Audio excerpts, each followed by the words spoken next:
सोना मत खरीदिए, छुट्टियां कैंसिल कर दीजिए और ईंधन का इस्तेमाल कम कीजिए। अचानक से ऐसी बातें क्यों हो रही हैं? आज के इस विश्लेषण में हम सोने और फ्यूल को लेकर ऊंची उस अप्रत्याशित अपील की गहराई में जाएंगे जिसने पूरे देश में एक नई राजनीतिक बहस छेड़ दी है। तो चलिए बिना किसी देरी के शुरू करते हैं। आखिर पूरे देश से अचानक सोना खरीदना बंद करने को क्यों कहा जा रहा है? 10 मई 2026 हैदराबाद। प्रधानमंत्री ने आकर एक ऐसी अपील की जिसने सच में सबको चौंका दिया। उन्होंने 1 साल तक सोने की खरीदारी रोकने, छुट्टियां टालने और फ्यूल के इस्तेमाल में भारी कटौती करने का आग्रह किया। अब ध्यान देने वाली बात यह है कि ये अपील कितनी स्पेसिफिक थी। ये सिर्फ सोने तक सीमित नहीं थी। इसमें वर्क फ्रॉम होम और वर्चुअल मीटिंग्स को वापस शुरू करने, खाने के तेल की खपत 10% तक कम करने और केमिकल फर्टिलाइजर्स के इस्तेमाल को सीधा 25 से 50% तक घटाने जैसी बातें शामिल थीं। इन सब का एक ही बड़ा लक्ष्य था, देश के फॉरेन एक्सचेंज रिजर्व्स यानी विदेशी मुद्रा भंडार को बचाना। Global crisis and foreign exchange. इन छोटी लगने वाली बातों के पीछे का बड़ा मैक्रो इकोनॉमिक कारण क्या है, चलिए समझते हैं। दुनिया भर की सप्लाई चेन में इस वक्त कितनी भयानक रुकावटें आ रही हैं, ये जानना अभी सबसे जरूरी है। 1 से 2 करोड़ स्ट्रेट ऑफ हॉर्मूज के ब्लॉक होने की वजह से दुनिया भर में हर रोज लगभग इतने बैरल तेल का व्यापार पूरी तरह से ठप हो गया है। ये कोई आम बात नहीं है, ये एक बहुत ही खतरनाक एनर्जी बॉटलनेक है जो बन चुका है और हालात कंटिन्यूसली बिगड़ रहे हैं। मार्च 2026 की शुरुआत में ही कुवैत, इराक और सऊदी अरेबिया में तेल का उत्पादन हर दिन 67 लाख बैरल गिर गया। मिडिल ईस्ट में आई इस भारी कमी ने स्ट्रेटेजिक पेट्रोलियम रिजर्व्स और रशियन तेल पर निर्भर रहने की जो स्ट्रैटेजी थी उसको अब पूरी तरह से हिलाकर रख दिया है। और यह संकट सिर्फ तेल तक थोड़ी न सीमित है। ग्लोबल लेवल पर देखिए, एक फर्टिलाइजर की बोरी आज 3,000 रुपए की आती है, लेकिन भारतीय किसानों को बचाने के लिए सरकार इस पर 2,700 रुपए की भारी सब्सिडी दे रही है ताकि उन्हें वही बोली 300 रुपए से भी कम में मिल सके। The math of gold and oil, तेल और सोने के इस पूरे गणित को एक साथ रखकर देखते हैं। फॉरेन एक्सचेंज बचाने की ये बात अचानक से काफी साफ हो जाती है जब हम देश के इंपोर्ट बिल्स का एक्चुअल आकार देखते हैं। 45.54 बिलियन डॉलर्स।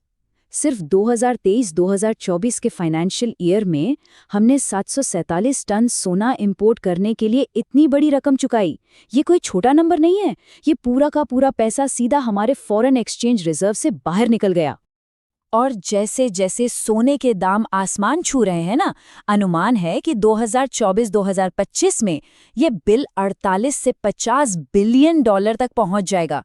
सच्चाई ये है कि देश को कच्चा तेल खरीदने के लिए इन्हीं डॉलर्स की सख्त जरूरत होती है और सोना उस भंडार को खाली कर रहा है। खैर, इसका एक प्रैक्टिकल सोल्यूशन मौजूद है जिसे पेपर गोल्ड कहते हैं, यानी फिजिकल सोने की जगह सॉवरेन गोल्ड बॉन्ड्स या गोल्ड मोनेटाइजेशन स्कीम्स में इन्वेस्ट करना। फाइनेंशियल एक्सपर्ट्स बताते हैं कि अगर ऐसी शिफ्टिंग हो जाए तो देश के 25 बिलियन डॉलर्स तक बचाए जा सकते हैं।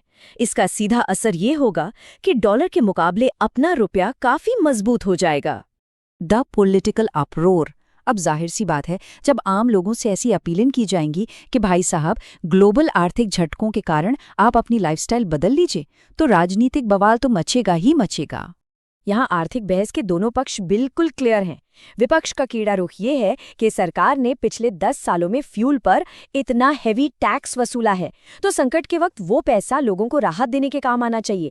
सारा बोझ मिडिल क्लास पर क्यों डाला जा रहा है?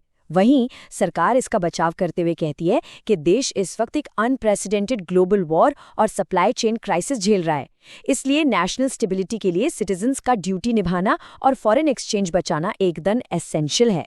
इस बहस में एक और बड़ा सवाल नेतृत्व की छवि यानी ऑप्टिक्स पर है। आलोचक पूछते हैं कि पीएम अपनी विदेश यात्राएं और 10-10 गाड़ियों के काफिले कम क्यों नहीं करते।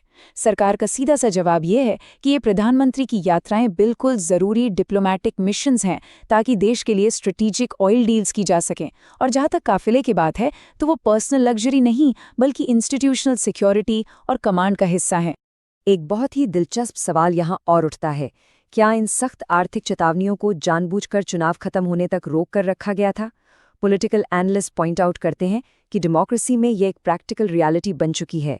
अक्सर सरकारें चुनाव के वक्त वोटर पैनिक और पॉलिटिकल नुकसान से बचने के लिए ऐसे कड़े आर्थिक फैसलों को डिले कर देती हैं। The 2013 historical parallel. इस पूरे आर्थिक चक्रव्यूह को सही मायने में डीमिस्टिफाई करने के लिए हमें थोड़ा इतिहास में जाना होगा। आज की हेडलाइंस को 2013 की क्राइसिस से कंपेयर करके देखते हैं कि हिस्ट्री किस तरह रिपीट होती है। साक 2013। उस वक्त देश का करंट अकाउंट डेफिसिट बिल्कुल कंट्रोल से बाहर हो चुका था। रुपया डॉलर के मुकाबले 68-69 के अपने रिकॉर्ड सबसे लोअर लेवल पर गिर गया था। देश को दिवालियापन के बचाने के लिए उस वक्त की सरकार को इंपोर्ट बिल में $55 बिलियन की भारी कटौती का टारगेट रखना पड़ा था। और सच बताऊं तो इन दोनों वक्त की कंपैरिजन हैरान करने वाली है। क्राइसिस मैनेजमेंट की स्ट्रैटेजीज 2013 और 2026 में लगभग एक जैसी ही हैं।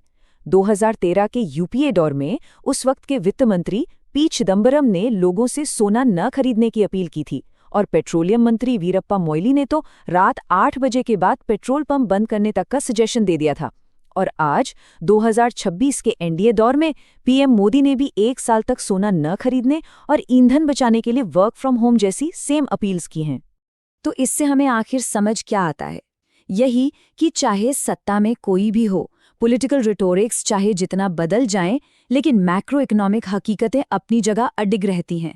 तेल और सोने की जो आर्थिक कमजोरियां हमारी तब थीं, वो बिल्कुल वैसे ही आज भी हैं। इस पूरे विश्लेषण को समेटते हुए ये बात हमें एक बहुत ही गहरे सवाल पर लाकर छोड़ देती है। दुनिया भर में लगातार चल रही इन सप्लाई चेन रुकावटों और वॉर्स के बीच एक देश इन कड़वी आर्थिक सच्चाइयों और नागरिकों से किए गए अपने राजनीतिक वादों के बीच आखिर संतुलन कैसे बना सकता है? सोचिए जरूर इस बारे में। आज की इस आर्थिक चर्चा में बस इतना ही। इस सफर में साथ जुड़े रहने के लिए बहुत बहुत शुक्रिया।